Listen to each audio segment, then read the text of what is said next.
वैशाख माह की कथा। पुराणों के अनुसार वैशाख के महीने में भगवान विष्णु की आज्ञा से जन कल्याण हेतु जल में समस्त देवी देवता निवास करते हैं। एक प्रसंग के अनुसार जब एक बार राजा अम्बरीश दीर्घ काल तक तप के बाद गंगा तीर्थ की ओर जा रहे थे, मार्ग में उन्हें देवर्षि नारद जी के दर्शन हुए। विनय पूर्वक राजा ने देवर्षि से प्रश्न किया, देवर्षि, ईश्वर ने प्रत्येक वस्तु में किसी श्रेष्ठ कोटि की रचना की है, लेकिन मासों में कौन सा मास सर्वश्रेष्ठ है?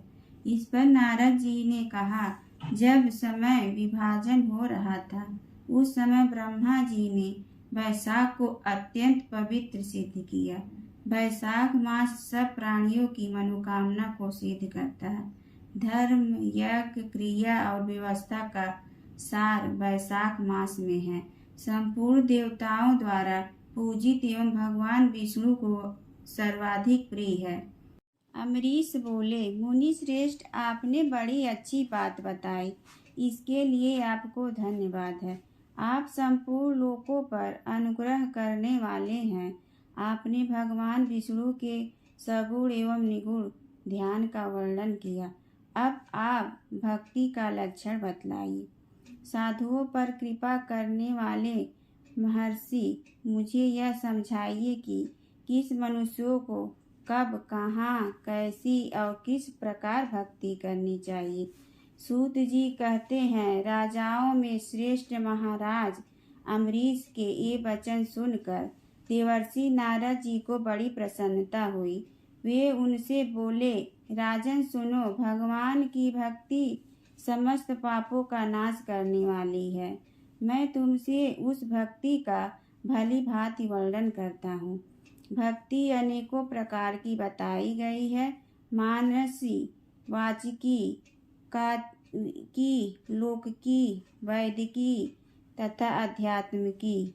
ध्यान, धारण, बुद्धि तथा वेदार्थ के चिंतन द्वारा जो विष्णु को प्रसन्न करने वाली भक्ति की जाती है उसे मानसी भक्ति कहते हैं। दिन रात अविश्रांत भाव से वेद मंत्रों के उच्चारण, जप तथा आरण्यक आदि के पाठ द्वारा जो भगवान की प्रसन्नता का संपादन किया जाता है उसका नाम वाचकी भक्ति है। व्रत, उपवास और नियमों के पालन तथा पांचों इंद्रियों के संयम द्वारा की जाने वाली आराधना शरीर से साध्य होने के कारण काय की भक्ति कही गई है।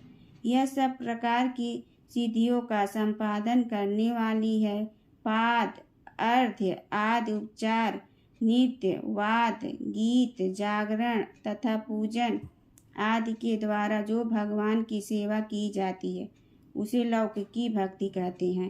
ऋग्वेद, यजुर्वेद और सामवेद के जप संहिताओं के अध्ययन आदि का, हविष्य की आहुति, यज्ञ, यज्ञादि के द्वारा की जाने वाली उपासना का नाम वैदिकी भक्ति है। विज्ञ पुरुषों ने अमावस्या, पूर्णिमा तथा विष्णु तुला और मेष की संक्रांति आदि के दिन जो याग करने का आदेश दिया वह वैदिकी भक्ति का साधक। मैं योग्य जन आध्यात्मिकी भक्ति का भी वर्णन करता हूँ, सुनो। योगज भक्ति का साधक सदा अपनी इंद्रियों को संयम में रखकर प्राणायाम पूर्वक ध्यान किया करता है, विषयों से अलग रहता है। वह ध्यान में देखता है भगवान का मुख अनंत तेज से उद्दीप्त हो रहा है, उनकी कटी के ऊपरी भाग तक लटका हुआ यह वो पवित्र शोभा पा रहा है। उनका शुक्ल वर्ण है, 4 भुजाएं हैं, उनके हाथों में वरद एवं अभय की मुद्राएं हैं। वे पीत वस्त्र धारण किए हुए हैं तथा उनके नेत्र अत्यंत सुंदर हैं।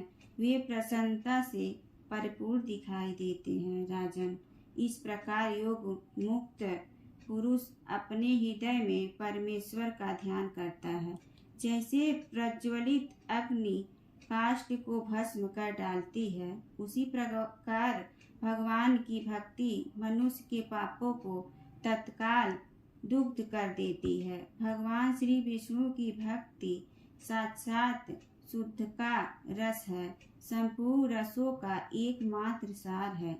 इस पृथ्वी पर मनुष्य जब तक उस भक्ति का श्रवण नहीं करता, उसका आश्रय नहीं लेता, तभी तक उसे सैकड़ों बार जन्म, मृत्यु और जरा के आघात से होने वाले नाना प्रकार हैं दैहिक दुख प्राप्त होते हैं। यदि महान प्रभावशाली भगवान अनंत का कीर्तन और स्मरण किया जाए तो वे समस्त पापों को नाश कर देते हैं। ठीक उसी तरह जैसे वायु मेघ का तथा सूर्यदेव अंधकार का विनाश कर डालते हैं, राजन देव पूजा, यज्ञ, तीर्थ स्नान, व्रतानुष्ठान, तपस्या और नाना प्रकार के कर्मों से भी अंतःकरण की वैसी शुद्धि नहीं होती जैसी भगवान अनंत का ध्यान करने से होती है।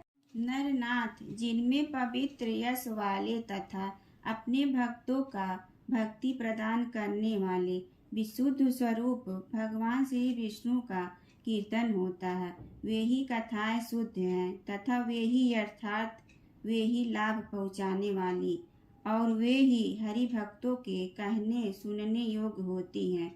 भूमंडल के राज्य का भार संभालने वाले धीर चित्त महाराज अम्बरीश, तुम धन्य हो, क्योंकि तुम्हारा हृदय पुरुषोत्तम के ध्यान में एकतान हो रहा है तथा सौभाग्य लक्ष्मी से सुशोभित होने वाली तुम्हारी नैष्ठिक बुद्धि श्री कृष्ण चंद्र की पुण्यमयी लीलाओं के श्रवण में प्रवृत्त हो रही है। भूपते, भक्तों को वरदान देने वाले अविनाशी भगवान श्री विष्णु की भक्ति पूर्वक आराधना किए बिना अहंकार वश अपने को ही बड़ा मानने वाले पुरुष का कल्याण कैसे होगा। भगवान माया के जन्मदाता हैं, उन पर माया का प्रभाव नहीं पड़ता। साधु पुरुष उन्हें भक्ति के द्वारा ही प्राप्त करते हैं। इस बात को तुम भी जानते हो राजन। धर्म का कोई भी तत्व ऐसा नहीं है जो तुम्हें ज्ञात न। फिर भी जिनके चरण ही तीर्थ है, उन भगवान की चर्चा का प्रसंग उठाकर जो तुम उनकी सरस कथाओं को मुझसे विस्तार के साथ पूछ रहे हो, उसमें यही कारण है कि तुम वैष्णवों का गौरव बढ़ाना चाहते हो, मुझ जैसे लोगों को आदर दे रहे हो।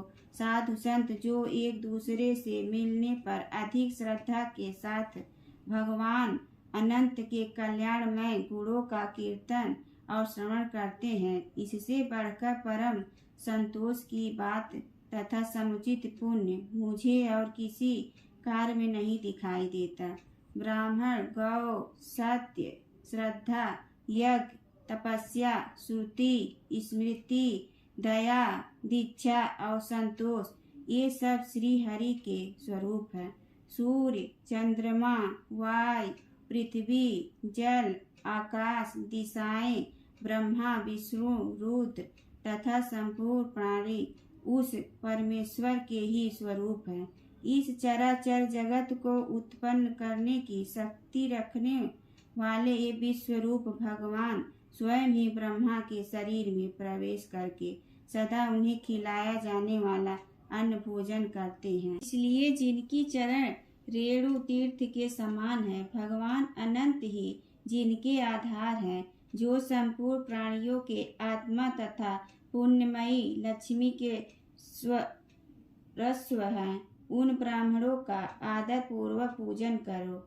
जो विद्वान ब्राह्मण को विष्णु बुद्धि से देखता है, वही सच्चा वैष्णव है तथा वही अपने धर्म में भली भांति स्थित माना जाता है। तुमने भक्ति के लक्षण सुन के लिए प्रार्थना की थी, सो सब मैंने तुम्हें सुना दिया। अब गंगा स्नान करने के लिए जा रहा हूँ। यह वैशाख का महीना उपस्थित है, जो भगवान लक्ष्मीपति को अत्यंत प्रिय है। इसकी भी आज शुक्ला सप्तमी है। इसमें गंगा का स्नान अत्यंत दुर्लभ है। पूर्व काल में राजा जनू ने वैशाख शुक्ला सप्तमी को क्रोध में आकर गंगा जी को पिला दिया था और फिर अपने दाहिने कान के छिद्र से उन्हें बाहर निकाला था। अतः जनू की कन्या होने के कारण गंगा को जहान्वी कहते हैं। इस तिथि को स्नान करके जो आकाश की मेखलाभूत गंगा देवी का उत्तम विधान के साथ पूजन करता है वह मनुष्य धन्य एवं पुण्यात्मा है। जो वैशाख शुक्ल सप्तमी को विधि पूर्वक गंगा में देवताओं और पितरों का तर्पण करता है उसे गंगा देवी कृपा दृष्टि से देखती हैं तथा वह स्नान के पश्चात सब पापों से मुक्त हो जाता है। वैशाख के समान कोई मास नहीं है तथा गंगा के सदृश दूसरी कोई नदी नहीं है। इन दोनों का संयोग दुर्लभ है। भगवान की भक्ति से ही ऐसा सुयोग प्राप्त होता है। गंगा जी का प्रादुर्भाव भगवान श्री ब्रह्मा लोक से आकर भगवान शंकर के जटा जूट में निवास करती हैं। गंगा समस्त दुखों का नाश करने वाली हैं। वे अपने 3 स्रोतों से निरंतर प्रभावित होकर तीनों लोकों को पवित्र करती रहती हैं। उन्हें स्वर्ग पर चढ़ने के लिए सीढ़ी माना गया है। वे सदा आनंद देने वाली, नाना प्रकार के पापों को हरने वाली, संकट से तारने वाली, भक्त जनों के अंतःकरण में दिव्य प्रकाश फैलाने की लीला से सुशोभित होने वाली, सगर के पुत्रों को मोक्ष प्रदान करने वाली, धर्म मार्ग में लगाने वाली तथा 3 मार्गों से प्रभावित होने वाली गंगा देवी तीनों लोकों का श्रृंगार हैं। वे अपने दर्शन, स्पर्श, स्नान, कीर्तन, ध्यान और सेवन से हजारों पवित्र तथा अपवित्र पुरुषों को पावन बनाती रहती हैं। जो लोग दूर रहकर भी तीनों समय गंगा गंगा गंगा इस प्रकार उच्चारण करते हैं उनके 3 जन्मों का पाप गंगा जी नष्ट कर देती हैं। जो मनुष्य 1000 योजन दूर से भी गंगा का स्मरण करता है वह पापी होने पर भी उत्तम गति को प्राप्त होता है।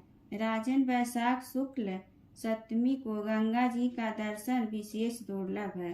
भगवान विष्णु और ब्रह्मा की कृपा से उस दिन उनकी प्राप्ति होती है। माधव वैशाख के समान महीना और माधव विष्णु के समान कोई देवता नहीं, क्योंकि पाप के समुद्र में डूबते हुए मनुष्य के लिए माधव ही जहाज का काम देते हैं। माधव मास में जो भक्ति पूर्वक दान, जप, हवन और स्नान आदि शुभ कर्म किए जाते हैं उनका पुण्य अक्षय तथा 100 करोड़ गुना अधिक होता है। जिस प्रकार देवताओं में विश्वात्मा भगवान नारायण देव श्रेष्ठ हैं, ऐसे जप करने योग मंत्रों में गायत्री सबसे उत्कृष्ट है। उसी प्रकार नदियों में गंगा जी का स्थान सबसे ऊंचा है। जैसे संपूर्ण स्त्रियों में पार्वती, तपने वालों में सूर्य, लाभों में आरोग्य लाभ, मनुष्यों में ब्राह्मण, पुण्यों में परोपकार, विद्याओं में वेद, मंत्रों में प्रणव, ध्यानों में आत्मचिंतन, तपस्याओं में सत्य और स्वधर्म पालन, शुद्धियों में आत्मशुद्धि, दानों में अभय दान तथा गुणों में लोभ का त्याग ही सबसे प्रधान माना गया है। उसी प्रकार सब मासों में वैशाख मास अत्यंत श्रेष्ठ है। पापों का अंत वैशाख मास में प्रातः स्नान करने से होता है। अंधकार का अंत सूर्य के उदय से तथा पुण्यों का अंत दूसरों की बुराई और चुगली करने से होता है। राजन, कार्तिक मास में जब सूर्य तुला राशि पर स्थित हो उस समय जो स्नान, दान आदि पुण्य कार्य किया जाता है उसका पुण्य परार्ध गुना अधिक होता है। माघ मास में जब मकर राशि पर सूर्य हो तो कार्तिक की अपेक्षा भी 1000 गुना उत्तम फल होता है। और वैशाख मास में मेष की संक्रांति होने पर माघ से भी 100 गुना अधिक पुण्य होता है। वे ही मनुष्य पुण्यात्मा और धन्य हैं जो वैशाख मास में प्रातःकाल स्नान करके विधि विधान भगवान लक्ष्मीपति की पूजा करते हैं। वैशाख मास में सवेरे का स्नान, यज्ञ, दान, उपवास, हविष्य, भक्षण तथा ब्रह्मचर्य का पालन ये महान पातकों का नाश करने वाले हैं। राजन, कलयुग में वैशाख की महिमा गुप्त नहीं रहने पाएगी, क्योंकि उस समय वैशाख स्नान का महात्म्य अश्वमेध यज्ञ के अनुष्ठान से भी बढ़कर है। कलयुग में परम पावन अश्वमेध यज्ञ का अनुष्ठान नहीं हो सकता। उस समय वैशाख मास का स्नान ही अश्वमेध यज्ञ के समान विहित है। कलयुग के अधिकांश मनुष्य पापी होंगे, उनकी बुद्धि पाप में ही आसक्त होगी, अतः वे अश्वमेध के पुण्यों को, जो स्वर्ग और मोक्ष रूप फल प्रदान करने वाला है, नहीं जान सकेंगे। उस समय के लोग अपने पापों के कारण नरक में पड़ेंगे। अतएव कलयुग के लिए अश्वमेध का प्रचार कम कर दिया गया है और उसके स्थान पर वैशाख मास के स्नान का विधान किया गया है। बोलो विष्णु भगवान की जय, हरि महाराज की जय।